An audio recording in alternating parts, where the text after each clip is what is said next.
তখন পৃথিবী, চন্দ্র, সূর্য, গ্রহ তারা কিছুই ছিল না। একাকী মহান আল্লাহ রব্বুল আলামিন, সমগ্র বিশ্ব জগতের প্রতিপালক মহান আল্লাহ তাআলা কলম সৃষ্টি করে কলমকে আদেশ করলেন, হে কলম তুমি লেখো। এই আদেশ পেয়ে কলম বলল, হে আমার রব আল্লাহ রব্বুল আলামিন, আমি কি লিখব? আল্লাহ রব্বুল আলামিন বলল, তুমি আরশে মুহাল্লায় কলেমা তৈয়্যিবা লেখো। এই আদেশ পেয়ে কলম 400 বছর ধরে লা ইলাহা ইল্লাল্লাহ লিখতে থাকলো। যখন 400 বছর অতিক্রম করলো, তখন আল্লাহ রব্বুল আলামিন আবার কলমকে জিজ্ঞেস করলো, হে কলম তুমি কি লিখছো বলো। কলম বলল, হে আল্লাহ তাআলা, আমি তো শুধু লা ইলাহা ইল্লাল্লাহ লিখেছি। তারপর আল্লাহ রব্বুল আলামিন বলল, তুমি কলেমার শেষ অংশ লেখনি কেন? কলম ভয়ে কাঁপতে কাঁপতে বলল, হে আমার রব, আপনি পাক পবিত্র, আপনি এক অদ্বিতীয়, আল্লাহ ছাড়া তো কোনো উপাস্য নেই। এই নামের শেষে কোন নাম লিখব আমার তা সাহস হচ্ছিল না, আমার তা জানা ছিল না। তখন আল্লাহ রব্বুল আলামিন বলল, হে কলম লা ইলাহা ইল্লাল্লাহ, এরপরে আমার একান্ত বন্ধু প্রিয় হাবিব মুহাম্মদুর রাসূলুল্লাহ এই নাম লেখো, অর্থাৎ লেখো লা ইলাহা ইল্লাল্লাহু মুহাম্মদুর রাসূলুল্লাহ। এই কথা শুনে কলম কয়েকশো বছর এই নাম লিখতে লাগলো। অতঃপর মহান রব্বুল আলামিন আরশে মুহাল্লার উপর বিশাল বিশাল স্তম্ভ সৃষ্টি করলেন এবং সেগুলি 7 তবক জমিন আসমানের ভিতর পুঁতে রাখলেন। তাফসীর কারকরা উল্লেখ করেছেন যে এক একটি স্তম্ভ থেকে আর এক স্তম্ভ দূরত্ব 700 বছরের পথ। তারপর আল্লাহ তাআলা আরশ সৃষ্টি করলেন এবং এই আরশ বহন করার জন্য সামান্য কয়েক মুহূর্তে 4 জন ফেরেশতা সৃষ্টি করলেন এবং তাদেরকে আল্লাহ রাব্বুল আলামিন বললেন, হে আমার ফেরেশতারা, তোমরা আরশ বহন করো। এই নির্দেশ পাওয়া মাত্র 4 জন ফেরেশতা আরশ বহন করার জন্য প্রস্তুত হলো, কিন্তু কোনো মতেই তারা সক্ষম হলো না। তখন আল্লাহ তাআলা ফেরেশতাদের একটি দোয়া শিখিয়ে দিলেন। দোয়াটি হলো সুবহানাল্লাহ, আলহামদুলিল্লাহ, ওয়ালা ইলাহা ইল্লাল্লাহু, আল্লাহু আকবার। এই দোয়া পড়ার সাথে সাথেই ফেরেশতারা আরশ ওঠাতে সক্ষম হলো। আর তখনই আল্লাহ রাব্বুল আলামিনের কুদরতে অনেকগুলো ফেরেশতা সৃষ্টি করলেন এবং তারা সকলেই আল্লাহর গুণগান এবং প্রশংসা করতে লাগলো। অতঃপর আল্লাহ রাব্বুল আলামিন তার মহান কুদরতে মাওয়ারিদ প্রস্তুত করলেন এবং সেখানে লাল ইয়াকুত দিয়ে লাওহে মাহফুজ সৃষ্টি করলেন এবং সেটি আরশের নিচে রেখে দিলেন। অতঃপর আল্লাহ তাআলা কলমকে নির্দেশ দিলেন, হে কলম, এই অপূর্ব সৃষ্টি ও জ্ঞান এবং কিয়ামত পর্যন্ত সৃষ্টি জগতে যা কিছু ঘটবে তা তুমি এই লাওহে মাহফুজে লিপিবদ্ধ করো। মহান আল্লাহর এই নির্দেশ পেয়ে কলম বিসমিল্লাহির রহমানির রহিম লিখে শুরু করলেন। একমাত্র আল্লাহ এই সৃষ্টি জগতের স্রষ্টা, আল্লাহ ছাড়া কোনো উপাস্য নাই, তিনি এক ও অদ্বিতীয়। তারপর আল্লাহ রাব্বুল আলামিন কলমকে আবার নির্দেশ দিলেন, হে কলম, আদি মানব থেকে 1,24,000 পয়গম্বরের সমস্ত তথ্য লাওহে মাহফুজে লিপিবদ্ধ করো। অতএব কলম এই আদেশ পেয়ে সমস্ত সৃষ্টি জগতের সবকিছুই লিপিবদ্ধ করল। অতঃপর মহান আল্লাহ তাআলা ইয়াকুতের দিকে দৃষ্টিপাত করতেই ইয়াকুত একেবারে ভয়ে বিকলিত হয়ে পানিতে পরিণত হলো এবং আল্লাহর অসীম কুদরতে হাওয়া সৃষ্টি হলো। মহান রব্বুল আলামিন তাদের উত্তর, দক্ষিণ, পূর্ব, পশ্চিম দিকে পাঠিয়ে দিয়ে বললেন, তোমরা দ্রুত বেগে প্রবাহিত হয়ে পানিতে তরঙ্গ তুলে ফেনা সৃষ্টি করো। সাথে সাথে আল্লাহর নির্দেশ পালন করলো। অতএব পানির উপরে ফেনা জমে এই ফেনা সমূহের পরস্পরের সংঘর্ষের ফলে আল্লাহর হুকুমে আগুন সৃষ্টি হলো। কিছুক্ষণের মধ্যেই ওই আগুন থেকে ধোঁয়া নির্গত হলো। অতঃপর আল্লাহ তাআলার কুরসি পানির মধ্যখানে বিরাজ করতে লাগলো। আল্লাহ রাব্বুল আলামিন এই ধোঁয়াকে 7 ভাগে বিভক্ত করলেন। এর প্রথম ভাগ দিয়ে পানি, দ্বিতীয় ভাগ দিয়ে তামা, তৃতীয় ভাগ দিয়ে লোহা, চতুর্থ ভাগ দিয়ে রূপা, পঞ্চম ভাগ দিয়ে সোনা, ষষ্ঠ ভাগ দিয়ে মাওয়ারিদ, সপ্তম ভাগ দিয়ে ইয়াকুত সৃষ্টি করলো। এরপর মহান আল্লাহ তাআলা তার নিজ কুদরতে পানি দ্বারা প্রথম আসমান, তামা দ্বারা দ্বিতীয় আসমান, লোহা দিয়ে তৃতীয় আসমান, রূপা দিয়ে চতুর্থ আসমান, স্বর্ণ দিয়ে পঞ্চম আসমান, মাওয়ারিদ দিয়ে ষষ্ঠ আসমান এবং ইয়াকুত দিয়ে সপ্তম আসমান সৃষ্টি করলেন। এই এক আসমান থেকে আরেকটি আসমানের দূরত্ব প্রায় 500 বছরের পথ। তারপর আল্লাহ তাআলার কুদরতে পানি থেকে সোনায় রূপান্তরিত হওয়া বস্তু একটি লাল বর্ণ আকারের মাটির রূপ ধারণ করল। তখন আল্লাহ রাব্বুল আলামিন 4 ফেরেশতা হযরত জিবরাইল আলাইহিস সালাম, হযরত মিকাইল আলাইহিস সালাম, হযরত ইসরাফিল আলাইহিস সালাম, হযরত আজরাইল আলাইহিস সালাম ফেরেশতাকে 4 দিক থেকে টানতে বললেন। আল্লাহর নির্দেশ পেয়ে তারা সেই আদেশ পালন করল এবং সাথে সাথেই সুবিস্তৃত জমিনের রূপ ধারণ করল। অতঃপর আল্লাহ রাব্বুল আলামিন মাত্র 6 দিনে আসমান, জমিন, চন্দ্র, সূর্য, গ্রহ, তারা এই বিশ্ব জগৎ সমূহের যা কিছু আছে সমস্ত কিছু সৃষ্টি করলেন। তারপর সহস্র বছর পর আল্লাহ রাব্বুল আলামিন ধোঁয়াবিহীন অগ্নি সৃষ্টি করে তা থেকে জিনজাতি সৃষ্টি করলেন। জিনজাতির মধ্য থেকে একজন নবী পাঠান, তার নাম ইউসুফ। আল্লাহ তাআলা সেই নবীকে শরিয়াতের বিধি বিধান শিক্ষা দেন এবং তাদের দুনিয়ায় প্রেরণ করেন।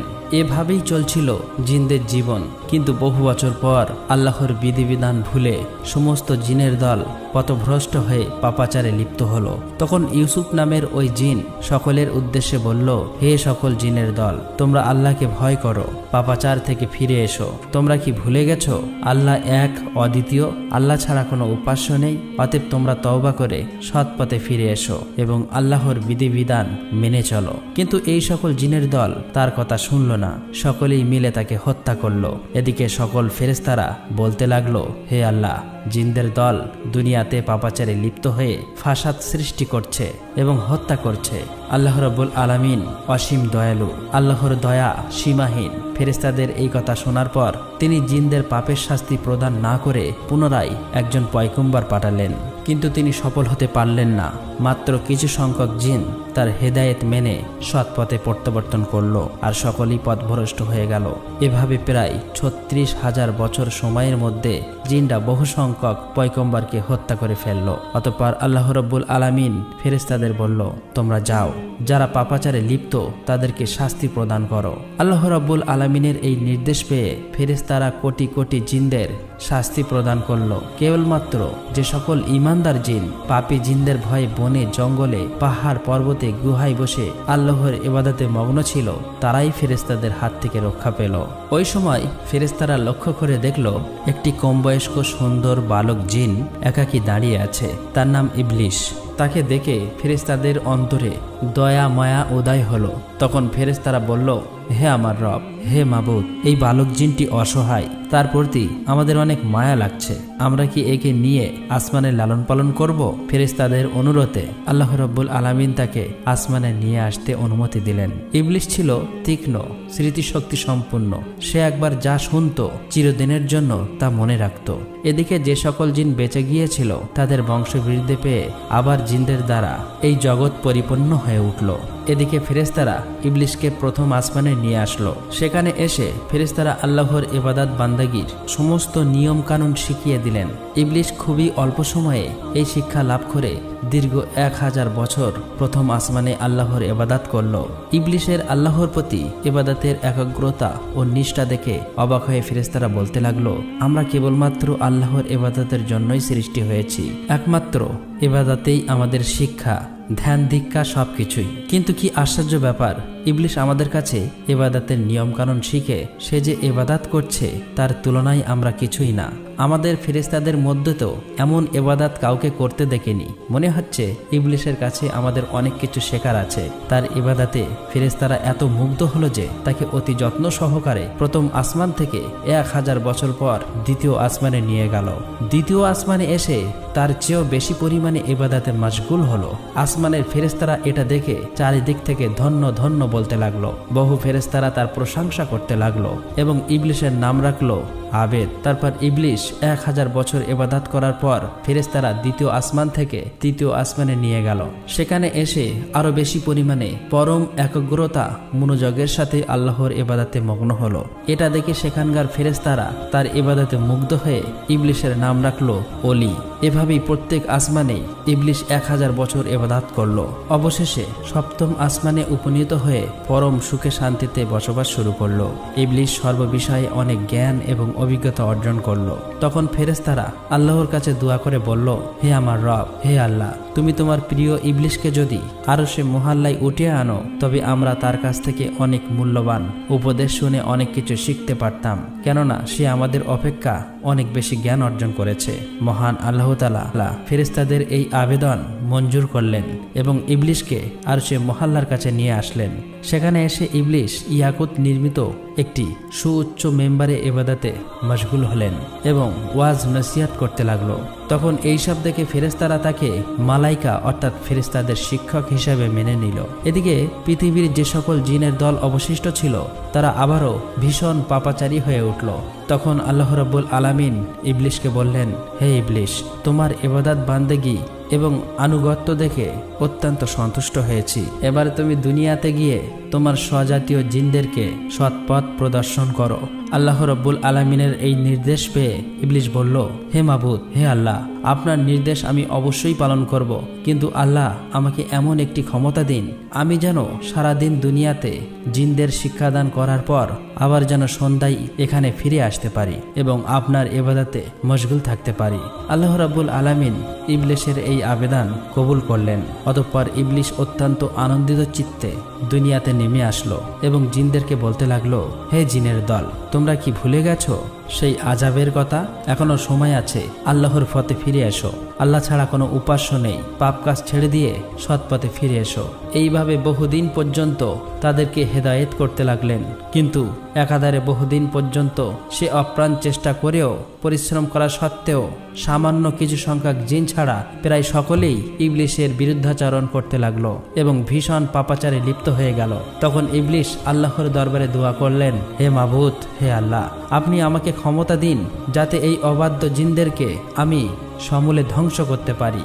আল্লাহ রাব্বুল আলামিন ইবলিশের এই দোয়া কবুল করলেন এবং জিনদেরকে ধ্বংস করার জন্য অগণিত ফেরেশতা দুনিয়ায় প্রেরণ করলেন। ফেরেশতাদের সাথে ইবলিশও ছিল। অতএব ফেরেশতা ও ইবলিশের আগমনের পর দুনিয়ায় সমস্ত পাপাচারী জিন একে একে প্রাণ হারালো। দুনিয়ার কার্য শেষ করে পুনরায় ইবলিশ একাগ্র চিত্তে আল্লাহর ইবাদতে মশগুল হলো। আল্লাহ তাআলার দরবারে ইবলিশের কত যে সিজদা ছিল তা কারো পক্ষে হিসাব করা সম্ভব নয়। আসমান, জমিন ও আরশে মহল্লার নিকটে এমন কোনো জায়গা ছিল না যেখানে ইবলিশ অসংখ্য সিজদা দেয়নি। অতঃপর ইবলিশ আল্লাহ রাব্বুল আলামিনের কাছে দোয়া করলেন, হে আমার রব, হে আল্লাহ, তোমার অসীম অনুগ্রহে আমি অতি সামান্য স্তর থেকে সসম্মানে অতি উচ্চ স্তরে পৌঁছেছি। তোমার অসীম অনুগ্রহে আমি তোমার নৈকট্য লাভ করতে পেরেছি। এখন আমার মনের একান্ত বাসনা হলো তোমার পবিত্র লাওহে মাহফুজ যদি একবার দর্শন করাতেন, আল্লাহ গো, জীবন ধন্য সার্থক হয়ে যেত। তুমি দয়া করে অনুগ্রহ করে আমার এই আকাঙ্ক্ষা পূর্ণ করো। মিকাইল ফেরেশতা এই নির্দেশ পাওয়ার সাথে সাথে ইবলিশকে নিয়ে লাওহে মাহফুজের নিকট নিয়ে গেল। ইবলিশ আল্লাহর অপূর্ব সৃষ্টি লাওহে মাহফুজের দিকে এক দৃষ্টিতে চেয়ে দোয়া পাঠ করতে লাগলো। হঠাৎ এক স্থানে চোখ পড়ল আর সেখানে লেখা আছে, আল্লাহর এক বান্দা 6 লক্ষ বছর পর্যন্ত আল্লাহর ইবাদত করবে, কিন্তু মহান আল্লাহর একটি আদেশ অমান্য করায় সে জান্নাত থেকে বিতাড়িত হবে, আর ওই বান্দা আসমান ও জমিনের মালায়ন বা অভিশপ্ত নামে পরিচিত হবে। এটা দেখার পর ইবলিশ কেঁদে ফেলল এবং সেজদায় লুটিয়ে পড়ল। তাফসীরকারকদের মতে ইবলিশ এই সেজদা 6000 বছর অতিবাহিত করেছিল। 6000 বছর পর ইবলিশ মাথা তুলে দেখতে পেল তার সিজদার জায়গায় লিখিত রয়েছে, লাআনাতুল্লাহি আলা ইবলিশ, ইবলিশের উপরে আল্লাহর অভিশাপ বর্ষিত হোক। এটা দেখে ইবলিশ আল্লাহর কাছে দোয়া করল, হে আমার রব, এই ইবলিশকে আমি তাকে যথাযথ শিক্ষা দান করি। তার জবাবে মহান আল্লাহ তাআলা বললেন, অচিরেই তুমি তাকে দেখতে পাবে। এই কথা শুনে ইবলিশ সেখানে দাঁড়িয়ে 1000 বছর পর্যন্ত পাঠ করল, লাআনাতুল্লাহি আলা ইবলিশ, অর্থাৎ ইবলিশের উপর আল্লাহর লানত বর্ষিত হোক। এখানে উল্লেখ করা প্রয়োজন তখন ইবলিশ এই নামে পরিচিত হয়নি। এরপর আল্লাহ রাব্বুল আলামিন ইবলিশকে বললেন, হে ইবলিশ, বলতো যে বান্দা আমার অশেষ অনুগ্রহ লাভ করার পরেও আমার হুকুম অমান্য করবে তার কেমন শাস্তি হওয়া উচিত? জবাবে ইবলিশ বলল, হে আমার রব, মহান আল্লাহ রাব্বুল আলামিন এমন অকৃতজ্ঞ ব্যক্তির কঠিন শাস্তি এবং অভিশাপ বর্ষিত হওয়া উচিত। তখন আল্লাহ রাব্বুল আলামিন বললেন, তোমার এই কথাটা এক টুকরো তক্তিতে লিখে তোমার কাছেই রেখে দাও, পরে তা কাজে আসতে পারে। অতঃপর এই ঘটনার বেশ কিছুদিন পর হঠাৎ একদিন ইবলিশ মনে মনে ভাবতে লাগলো, এখন ফেরেশতাদের জগতে, জিনের জগতে এমন কোনো ফেরেশতা ও জিন নেই যে আমার চেয়ে বেশি শিক্ষা লাভ করেছে। এখন ফেরেশতাদের থেকে আমার প্রভাব অতুলনীয়। আমার প্রভাব, প্রতিপত্তি ও ক্ষমতার সাথে মোকাবিলা করার মতো আর কেউ নেই। আমার মনে হয় মহান আল্লাহ রাব্বুল আলামিন সৃষ্টি জগতের পরিচালনার দায়িত্ব একমাত্র আমাকেই দিতে পারে। এই ঘটনার বেশ কিছুদিন পরেই আল্লাহ তাআলার একদল ফেরেশতা লাওহে মাহফুজে একটি লেখা দেখতে পায়। খুব শীঘ্রই একজনের উপর আল্লাহর নালত বর্ষিত হবে। এই লেখা দেখে সমস্ত ফেরেশতাদের দল ভয়ে থরথর করে কাঁপতে লাগলো। তারা বলতে লাগলো, না জানি কে ওই হতভাগা যার উপরে এই দুর্ভাগ্য নেমে আসবে। সকল ফেরেশতারা দুশ্চিন্তায় পেরেশানি হয়ে কাঁদতে কাঁদতে তাদের ওস্তাদ ইবলিশের নিকট হাজির হলো। ইবলিশ তাদেরকে দেখে বলল, কি ব্যাপার, তোমরা সবাই এমন করে কান্না করছো কেন? তখন ফেরেশতারা বলল, ওস্তাদ, লাওহে মাহফুজের ওখানে লেখা আছে একজনের উপর আল্লাহর নালত বর্ষিত হবে। আমরা এই চিন্তায় এবং ভয়ে কান্না করছি। ওস্তাদ, আপনি আমাদের জন্য দোয়া করুন যাতে আমরা আল্লাহর নালত থেকে রক্ষা পেতে পারি। ইবলিশ ফেরেশতাদের এই সমস্ত কথা শোনার পর মুচকি হেসে আল্লাহ তাআলার দরবারে দোয়া করল, হে আমার রব, হে দয়াময় আল্লাহ তাআলা, তুমি এই ফেরেশতাদের কারোর উপর লানত দিও না। আল্লাহ রাব্বুল আলামিন সাথে সাথে ইবলিশের এই দোয়া কবুল করলেন। অতঃপর এর কিছুদিন পর একদিন ইবলিশ আরশে মুআল্লার একখানা তাকঠির উপরে উজ্জ্বল নূরের হরফে একটি লেখা দেখতে পায়। সেখানে লেখা ছিল, আউজ বিল্লাহি মিনাশ শাইতানির রাজিম, অর্থাৎ বিতাড়িত শয়তান হতে আল্লাহ তাআলার নিকট সাহায্য প্রার্থনা করছি। এই লেখা দেখার পর ইবলিশ অত্যন্ত বিস্মিত হয়ে আল্লাহর নিকটে জিজ্ঞাসা করল, হে আমার রব, কে সেই পাপিষ্ট শয়তান যাহা থেকে রক্ষা পাবার জন্য তোমার কাছে প্রার্থনা করার কথা লেখা আছে? আল্লাহ রাব্বুল আলামিন বললেন, অতি শীঘ্রই তুমি তাকে চিনতে পারবে। এদিকে বিপর্যয় সৃষ্টিকারী জিনদের থেকে জগৎকে মুক্ত করার পর আল্লাহ রাব্বুল আলামিন ঘোষণা করল, হে আমার ফেরেশতারা, জমিনে আমার এক নতুন খলিফা সৃষ্টি করব। এই ঘোষণা শোনার পর সমস্ত ফেরেশতার দল আল্লাহ তাআলার কাছে বললেন, হে আমার রব, হে দয়াময় আল্লাহ, আপনি কি এমন প্রতিনিধি সৃষ্টি করতে চান যে জমিনে ফাসাদ রহজানি সৃষ্টি করবে? এর আগে যেমনটা হয়েছিল, আমরা তো আপনার পবিত্রতা ও প্রশংসা করি। তখন আল্লাহ রাব্বুল আলামিন বললেন, নিশ্চয়ই আমি যা জানি তোমরা তা জানো না। অতঃপর আল্লাহ রাব্বুল আলামিন জিব্রাইল আলাইহিস সালামকে আদেশ দিলেন, হে জিব্রাইল, তুমি যাও, জমিনের উপরি ভাগ থেকে এক মুষ্টি মাটি নিয়ে আসো। জিব্রাইল আলাইহিস সালাম এই নির্দেশ পেয়ে তখনই জমিনে নেমে আসলো। যেখানে বর্তমানে কাবা উপস্থিত, সেখানেই সর্বপ্রথম এক মুষ্টি মাটি নিতে চাইল। কিন্তু জমিন বলে উঠল, হে জিব্রাইল, আমার নিকট থেকে মাটি নিও না। এই মাটি থেকে আল্লাহ রাব্বুল আলামিন তার যে খলিফা বা প্রতিনিধি সৃষ্টি করবেন, তাদের সন্তান সন্ততি শাস্তিযোগ্য হবে। আমি অসহায় মাটি, আল্লাহর শাস্তি ভোগ করার শক্তি আমার নেই। এই কথা শোনার পর হযরত জিব্রাইল আলাইহিস সালাম মাটি না নিয়ে ফিরে আসলেন। এরপর একে একে মিকাইল, ইসরাফিল সকল ফেরেশতাকে মাটি আনার জন্য সেখানে পাঠানো হলো, কিন্তু তারা সবাই এভাবে মাটি না নিয়ে ফিরে আসলো। অবশেষে আল্লাহ রাব্বুল আলামিন হযরত আজরাইল ফেরেশতাকে বলল, হে আজরাইল, তুমি জমিন থেকে এক মুষ্টি মাটি নিয়ে আসো। আল্লাহ রাব্বুল আলামিনের এই নির্দেশ পেয়ে আজরাইল ফেরেশতা সাথে সাথে জমিনে নেমে আসলেন। অতঃপর জমিন আগের মতো আল্লাহর কসম করে মাটি নিতে নিষেধ করলেন। তখন আজরাইল ফেরেশতা বললেন, হে জমিন, তুমি যার কসম দিচ্ছ, আমি সেই মহান আল্লাহর নির্দেশে এখানে এসেছি। আমি সেই মহান আল্লাহ তাআলার আদেশ অমান্য করতে পারবো না। অতএব এক মুষ্টি মাটি নিয়েই যাব। এই কথা বলার পর আজরাইল ফেরেশতা এক মুষ্টি মাটি নিয়ে ঊর্ধ্ব জগতে চলে গেলেন। আল্লাহর দরবারে এসে বললেন, হে আল্লাহ, আপনি মহান জ্ঞানী, এই জগৎ সমূহের প্রতিপালক, আপনার আদেশ আমি পালন করেছি। তখন আল্লাহ রাব্বুল আলামিন বললেন, হে আজরাইল, এই মাটি হতে জমিনে এক খলিফা সৃষ্টি করব এবং তার জান কবজ করার দায়িত্ব তোমাকেই দেব। তখন আজরাইল ফেরেশতা বললেন, হে আমার রব, হে মহান আল্লাহ তাআলা, আপনি যদি এই দায়িত্ব আমাকে দেন, তাহলে আপনার বান্দারা আমাকে দুশমন ভাববে। তখন আল্লাহ রাব্বুল আলামিন বললেন, হে আজরাইল, প্রত্যেক বান্দা তার মৃত্যুবরণ করার আগে একটি ওসিলা তৈরি হবে, ফলে কেউ তোমাকে দুশমন ভাববে না। অতঃপর আল্লাহ রাব্বুল আলামিনের নির্দেশে ফেরেশতারা ওই এক মুষ্টি মাটিকে তায়েফ ও মক্কা শরীফের মাঝখানে রেখে দেন। তখন আল্লাহর রহমতের বৃষ্টি তার উপর বর্ষিত হয়। এভাবে 2 বছর সেই মাটি বৃষ্টিতে ভিজে কাদায় পরিণত হলো। 6ষ্ঠ বছরের শুকনো মাটিতে রূপান্তরিত হলো এবং 8ম বছরে হযরত আদম আলাইহিস সালামের আকৃতি সৃষ্টি হলো। অতঃপর একদিন ইবলিশ 70,000 ফেরেশতার সাথে নিয়ে হযরত আদম আলাইহিস সালামের নিকটে এসে দেখে তার দেহপিঞ্জর মাটিতে পড়ে রয়েছে। এ সময় ইবলিশ তার প্রতি অসম্মানের দৃষ্টিতে দেখে।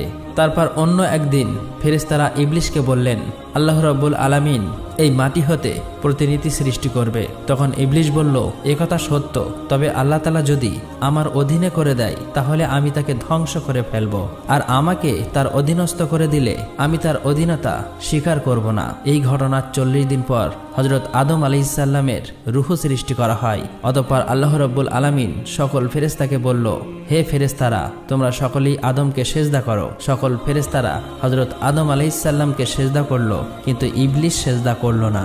তখন আল্লাহ রাব্বুল আলামিন বললেন, হে ইবলিস, যাকে আপন হাতে সৃষ্টি করা হয়েছে তাকে সেজদা করতে কিসে তোমাকে বাধা দিল? এটা তো তুমি অহংকার করলে। তখন ইবলিস বলল, আমি তার চেয়েও শ্রেষ্ঠ। হে আল্লাহ, আপনি আমাকে আগুন দিয়ে সৃষ্টি করেছেন আর তাকে মাটি দিয়ে সৃষ্টি করেছেন। তখন আল্লাহ রাব্বুল আলামিন বললেন, হে ইবলিস, এখান থেকে বেরিয়ে যাও, কারণ এখন তুই অভিশপ্ত হয়েছিস, তোর উপর কিয়ামত পর্যন্ত লানত থাকলো। তখন ইবলিস শয়তান বলল, হে আল্লাহ, এই আদমের জন্যই আমি আপনার দরবার থেকে বিতাড়িত অভিশপ্ত হয়েছি, এটা আমার দুর্ভাগ্য। তখন আল্লাহ রাব্বুল আলামিন বললেন, হে ইবলিস, সেই লেখা তক্তির দিকে চেয়ে দেখো কি লেখা আছে। ইবলিস সেদিকে দৃষ্টি করতেই দেখলো সেখানে লেখা আছে, আল্লাহর এক বান্দা আল্লাহর নির্দেশ অমান্য করবে আর তার শাস্তি হচ্ছে আল্লাহর লানত, অর্থাৎ আল্লাহর রহমত থেকে বঞ্চিত হয়ে যাবে। এই লেখা পাঠ করার পর ইবলিস অত্যন্ত নিরাশ ও লজ্জিত হয়ে বললেন, হে আমার রব, আমাকে অবকাশ দিন সেই কিয়ামত দিবস পর্যন্ত। আমার দ্বিতীয় আবেদন হলো, আমাকে আদম সন্তানের মস্তিষ্কের ভিতরে প্রবেশের সুযোগ দিন আর আমাকে তাদের দৃষ্টির অন্তরালে রাখুন, যেন আমি তাদেরকে সবসময় ধোঁকা দিতে পারি। আপনার ইজ্জতের কসম, আমি তাদের সবাইকে পথভ্রষ্ট করব। তখন আল্লাহ রাব্বুল আলামিন বললেন, তোকে এবং তোর অনুসারীদের দিয়ে জাহান্নাম ভর্তি করব, তবে তাদেরকে নয় যারা ঈমানদার আল্লাহওয়ালা, যারা আল্লাহর পথে থাকবে। অতঃপর আল্লাহ রাব্বুল আলামিন ফেরেশতাদেরকে হুকুম করলেন, তোমরা হযরত আদম আলাইহিস সালামকে জান্নাতুল ফেরদাউসে নিয়ে যাও। ফেরেশতারা এই হুকুম পাওয়ার সাথে সাথেই হযরত আদম আলাইহিস সালামকে জান্নাতুল ফেরদাউসে আনলেন এবং আল্লাহ তাআলা সকল নিয়ামত দান করলেন। প্রিয় দর্শক, আপনারা যদি চান এর পরের পাঠ, তাহলে অবশ্যই আপনাদের মন্তব্য লিখে জানাতে ভুলবেন না। আর আমরা সকলেই যেন শয়তানের ধোঁকা থেকে বেঁচে থাকি, অর্থাৎ আমরা সকলেই যেন অসৎ এবং খারাপ পথ বর্জন করে আল্লাহর দেখানো পথেই চলতে পারি। আল্লাহ রাব্বুল আলামিন আমাদের সকলকে এই তৌফিক দান করুক, আমিন। আসসালামু আলাইকুম।